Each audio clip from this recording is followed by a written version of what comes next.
पाठ 2। जैसा सवाल वैसा जवाब। बादशाह अकबर अपने मंत्री बीरबल को बहुत पसंद करता था। बीरबल की बुद्धि के आगे बड़े बड़ों की भी कुछ नहीं चल पाती थी। इसी कारण कुछ दरबारी बीरबल से जलते थे। वे बीरबल को मुसीबत में फंसाने के तरीके सोचते रहते थे।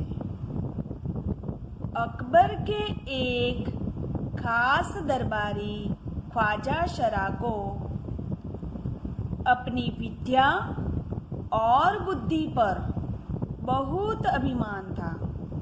बीरबल को तो वे अपने सामने नीरा बालक और मूर्ख समझते थे, लेकिन अपने ही मानने से तो कुछ होता नहीं।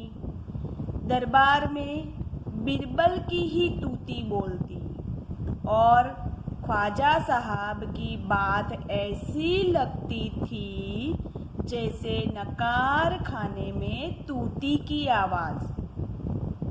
ख्वाजा साहब की चलती तो वे बीरबल को हिंदुस्तान से निकलवा देते, लेकिन निकलवाते कैसे? एक दिन ख्वाजा ने बीरबल को मूर्ख साबित करने के लिए बहुत सोच विचार कर कुछ मुश्किल प्रश्न सोच लिए। उन्हें विश्वास था कि बादशाह के उन प्रश्नों को सुनकर बीरबल के छक्के छूट जाएंगे और वह लाख कोशिश करके भी संतोषजनक उत्तर नहीं दे पाएगा। फिर बादशाह मान लेगा कि ख्वाजा शरा के आगे बीरबल कुछ नहीं है। ख्वाजा साहब अचकन पगड़ी पहनकर दाढ़ी सहलाते हुए अकबर के पास पहुंचे और सिर झुकाकर बोले, बीरबल बड़ा बुद्धिमान बनता है। आप भी उसकी लंबी चौड़ी बातों के धोखे में आ जाते हैं। मैं चाहता हूं कि आप मेरे 3 सवालों के जवाब पूछकर उसके दिमाग की गहराई नाप ले। उस नकली अकल बहादुरी की कलई खुल जाएगी। ख्वाजा के अनुरोध करने पर अकबर ने बीरबल को बुलाया और उनसे कहा, बीरबल, परम ज्ञानी ख्वाजा साहब तुमसे 3 प्रश्न पूछना चाहते हैं। क्या तुम उनके उत्तर दे सकोगे?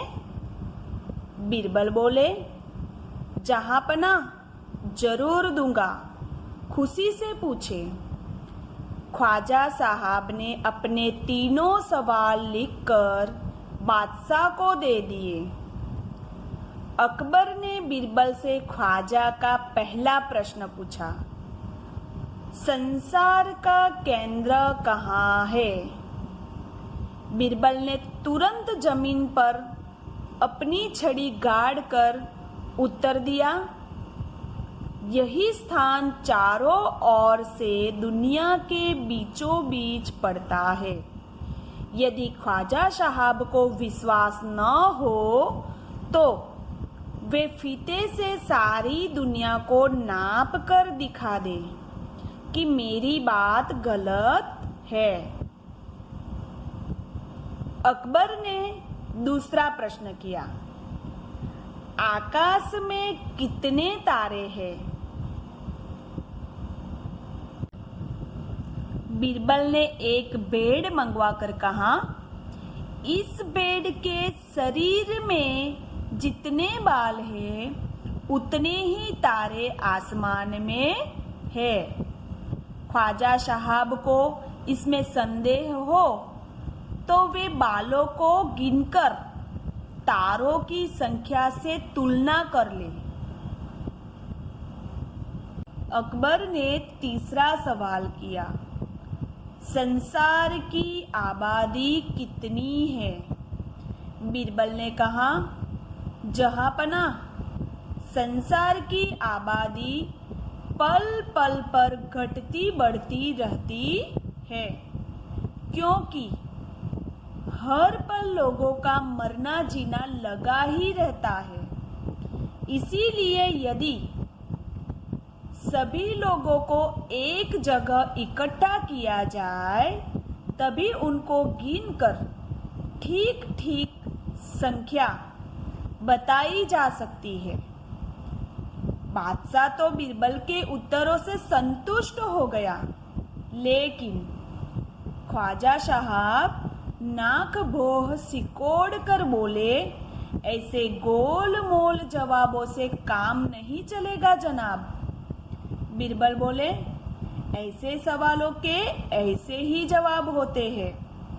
पहले मेरे जवाबों को गलत साबित कीजिए, तब आगे बढ़िए। ख्वाजा साहब से फिर कुछ बोलते नहीं बना।